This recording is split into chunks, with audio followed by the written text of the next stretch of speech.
welcome. Come hang out with me in the kitchen while I make some of our favorite healthy snacks and treats and try to get a little better at enjoying the small everyday moments that surround them.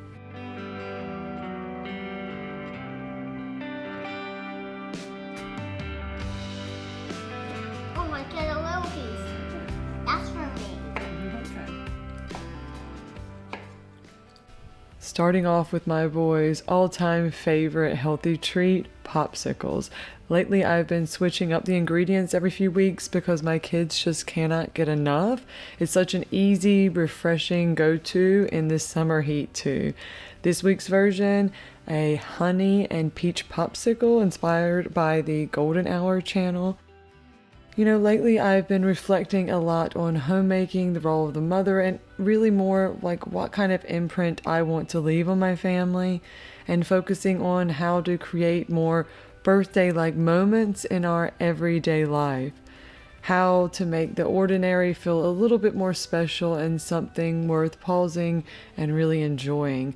We love food here, and I've noticed that by spending just a little bit of extra time making a new or favorite snack or treat or drink, I can turn something as routine as just cooling off after a walk into a special moment for us. These popsicles are making some of those moments too. It's made with just simple, nourishing ingredients: yogurt, honey, peaches, vanilla, and a pinch of salt.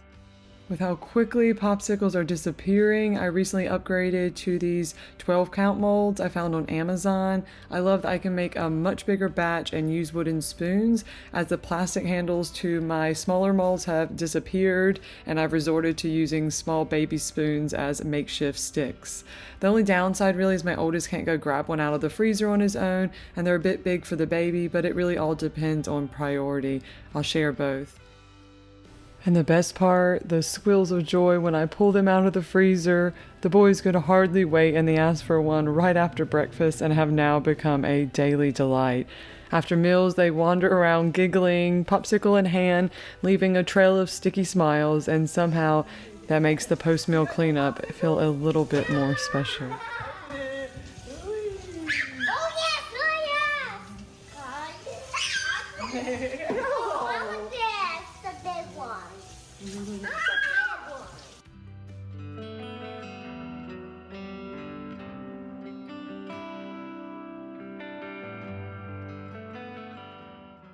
My son had trouble falling asleep, and I'll admit I really treasure my quiet evenings to recharge.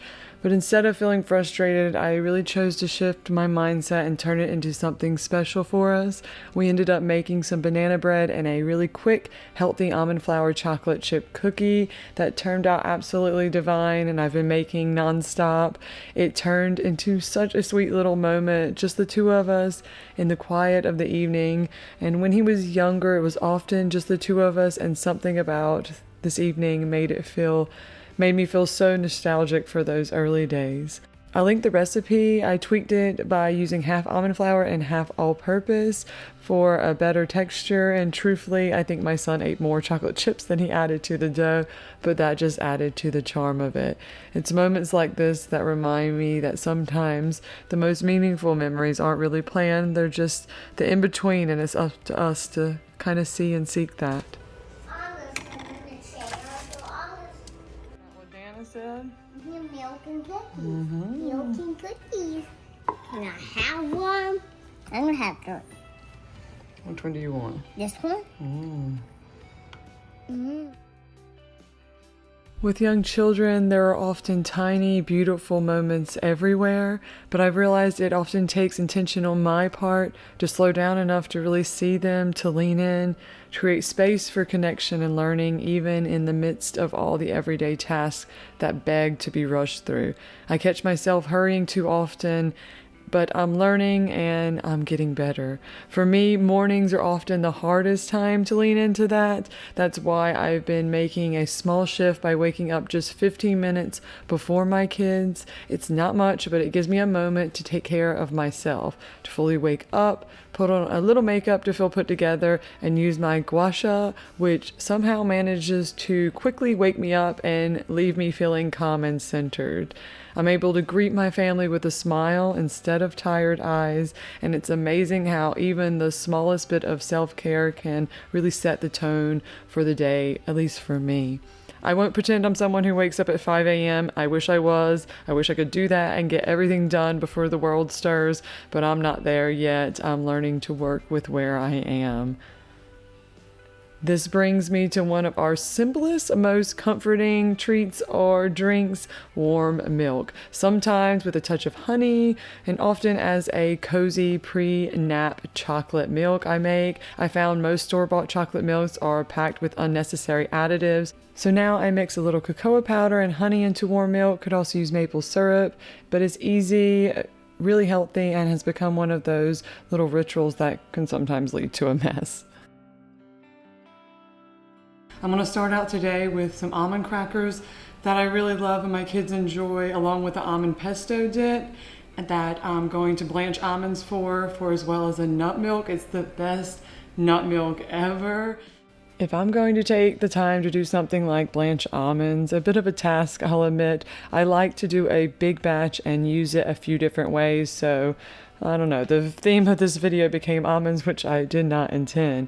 This time the almonds went into the pesto, used 2 ways, one for our snack and then one for our dinner, and then also in that nut milk. The leftover pulp for making the almond milk was turned into some energy bowls, so really no waste and making the most out of this activity. The skins really slip right off. It's really oddly satisfying, and it just really takes some time. It's not hard at all. While I recently really try not to watch much television, as I think I can get a little too caught up in doing that and not getting, as much done and not feeling as fulfilled. The Summer I Turned Pretty just came out in season 3, so I'm going to watch that as I do this task.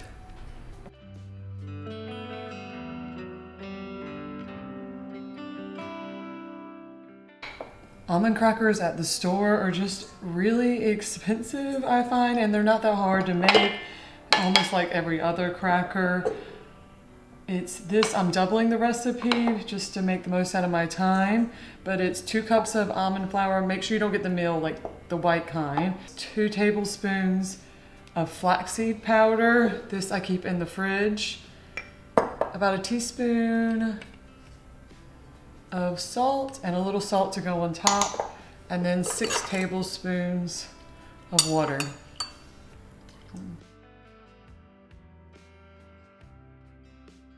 That gets mixed into crumb-like pieces and then formed into a dough with my hands and split in 2. If you're aiming for a more traditional store-bought almond cracker taste, then try using half all-purpose flour instead of all almond flour. And you can even add a little bit of sugar if you like a sweeter taste.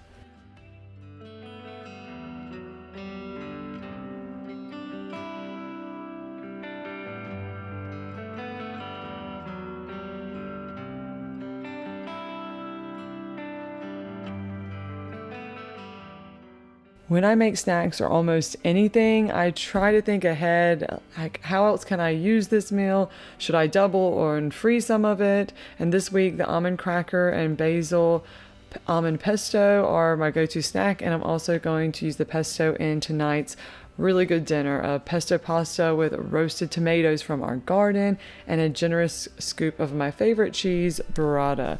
You can hardly taste the almonds in the pesto, but they bring a boost of healthy fats and protein, making the snack and meal a little bit more nourishing.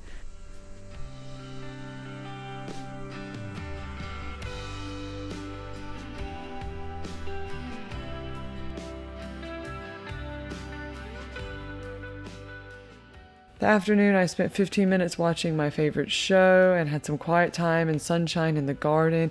It was just what I needed to reset during that so familiar 3 p.m. slump. Cooking, raising little ones, and caring for a home is deeply fulfilling, but it's also exhausting. I'm learning to find small ways to refresh throughout the day. Most days, it's a quick 10-minute devotional that helps ground me, restore my patience, and keeps me really open to the beauty of these ordinary but fleeting days.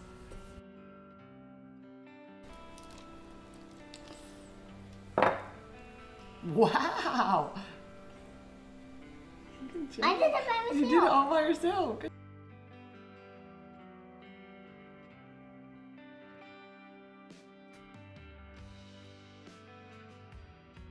It'll be even better with the pesto on it. I'll include the recipe for this pesto and pasta dish. The only tweak I made was roasting and doubling the garlic for the pesto. Roasted garlic adds so much richness and depth, and the cloves just slip out of their skins once they're done. Honestly, peeling garlic is one of my least favorite kitchen tasks, so roasting it really just feels like a little gift to myself. Woohoo!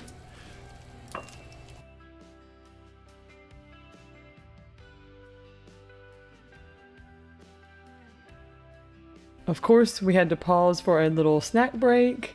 And try one. Yep. Yummy? Adapt that. Memorable moments don't have to come with a big price tag, and yes, special outings and trips are wonderful, but I'm learning to make the most of everyday life in ways that are simple, meaningful, and attainable. For me, that's often cooking with or for my family, but every parent or person can find their own version based on what they love and enjoy. Once the tomatoes are ready, everything came together real quick. I added the prosciutto at the last minute as I noticed I had some extra, but next time I think I'll toss it in with the tomatoes as it gets so nice and crispy when it's been baked or pan-seared.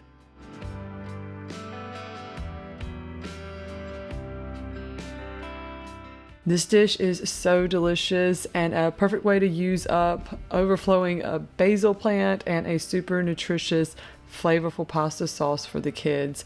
Just don't skip the burrata. It truly makes the dish. The extra blanched almonds get soaked with some cashews overnight, and then I finally got around to making the almond milk the following evening. I doubled the recipe, blending the almonds and cashews with dates, pumpkin seeds, a little bit of cinnamon, vanilla, and maple syrup, and a bunch of water. Then it turns into this perfect, yummy, creamy color.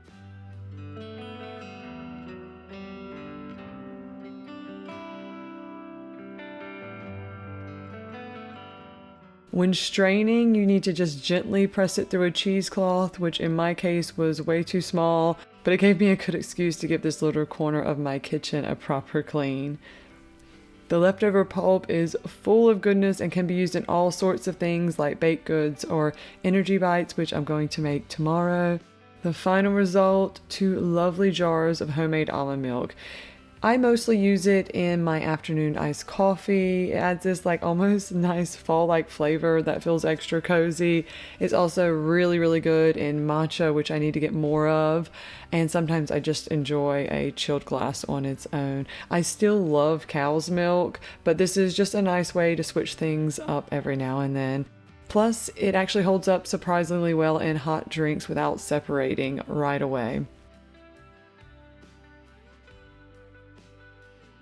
The next day, my son helped me make these really delicious energy balls with the leftover almond pulp. I was thinking they would just be a treat for me, but he actually really enjoyed them.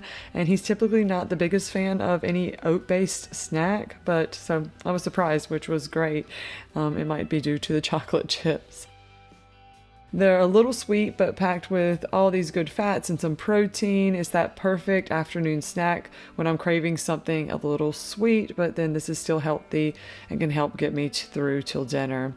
You can also roll them up in hemp seeds or oats, but here I used a flaxseed meal.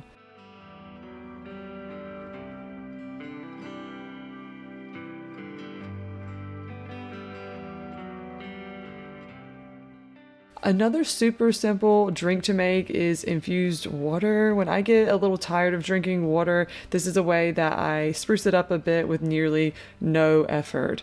I had a lot of mint in the garden and had some strawberries, so I did a strawberry mint infused water. Another good one is blueberry, lemon, and rosemary during the summer. And as we get into fall, I'm going to do like a ginger, blackberry, and orange. In my last video, I made a pink lemonade that we are still making weekly now too, so you'll have to check that out. Well, that's it. I hope this gave you some inspiration in the kitchen and in life. Thanks so much for watching, and don't forget to follow along for more. I really appreciate you being here.